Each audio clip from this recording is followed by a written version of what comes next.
Hi guys, good morning. This is Michael Silva and this is Ras Al Khaimah, Marjan Island near Umm Al Quwain.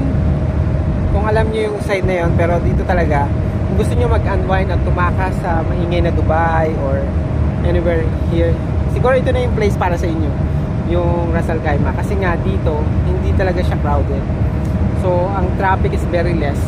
So tumatakbo lang siya from Nakheel to here, on the other side like Al Shams. Very small city, pero maganda siya, i-develop siya.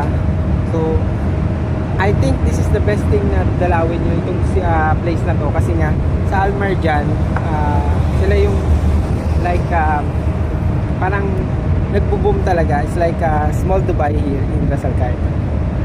So yan, maraming mga hotels din dito, so hindi kayo ma-out of place kung maabutan kayo ng gabi. Pwede kayo magpalipas at mag-check-in sa mga hotels. Maraming mga hotels dito na magaganda, mga di kalidad ng mga hotels like Hilton, like Movenpick, nandito lahat, The Robe, ano pa ba, marami nandito na, Ramada, o lahat nandito sila. So parang small Dubai na talaga siya. So kung meron kayong time, pwede kayong mamasyal dyan.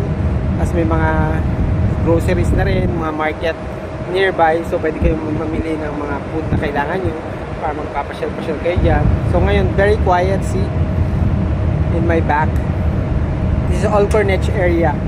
So kung gusto nyo dumalaw dito anytime, napakalapit lang niya guys, and magre-relax talaga kayo. That's all. So any questions regarding here, concerns, just message me and follow me guys for more, and I will answer all your questions. This is Michael Silva. See you for more videos. Thank you.